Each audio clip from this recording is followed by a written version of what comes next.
Broda, good day. My name is Mike Holden. I've been with Ballet Cymru now for the last 10 years. I joined in 2010 and my first production with them was Giselle. Done various productions over the year. I've got two main roles. As when we're on tour, I'm the company manager, so I look after the dancers. I drive the dancers, get them to the venue, get them away back home again. And my other role is as technical manager for the premises really, and I help to make sure that the premises run smoothly. I've had a very varied career. I've worked in most areas of the entertainment business. I've been a tour manager, been a technician, been all sorts of things. Left school when I was 17 and I went straight into the film business. I worked for the director Michael Winner for several years. Worked on a couple of his big films. One was Death Wish, which most people will probably know, with Charles Bronson, and then the other main film I worked on was Scorpio, which starred Burt Lancaster. It was a CIA thriller.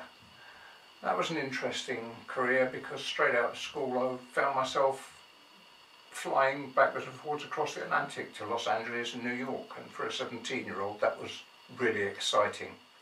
I've always been interested in film and music and theatre, and my next job after leaving the film business was in a record shop. I actually managed a record shop for a few years.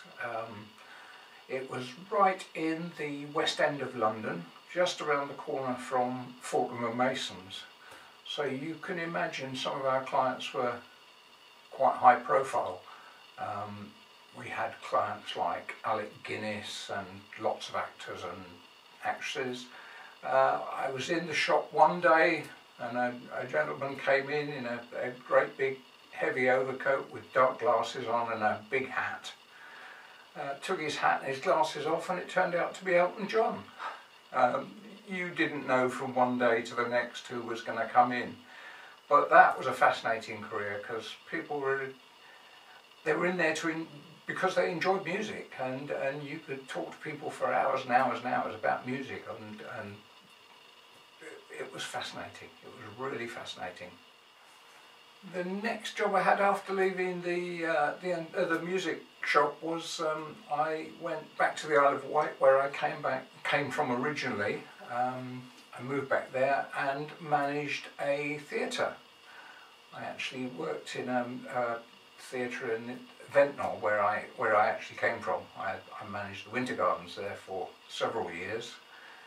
Again, it was a management role, looking after bookings and looking after the bars, and again another interesting experience because it showed me another side of the entertainment business, totally different side altogether.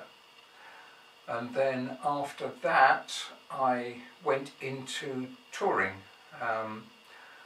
I toured for many years with a guy called Rick Wakeman, who's a fairly famous musician, and I've probably worked for him for about 20 years, touring all over the world. We did some amazing tours. We toured South America, we toured the States. We actually went to Japan for a weekend, which was quite interesting. We flew out on a Thursday evening, did a show on a Saturday evening, and came back on the Monday. So I've got the distinction of being able to say I went to Japan for a weekend. That was quite fascinating.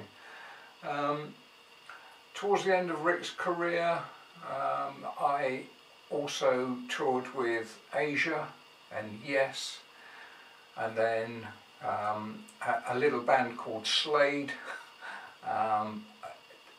Many different artists I've toured with over the years, and it's been really good.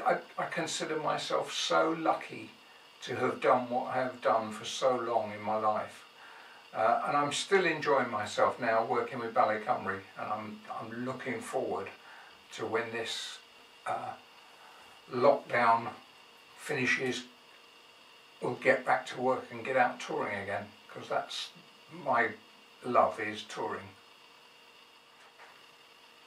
On a personal note, I would just like to say thank you to all the frontline staff, all the doctors, nurses, porters, all the medical staff, all the bin men, anybody who's in the front line. You're putting your lives on the line for us, and for that, thank you very much.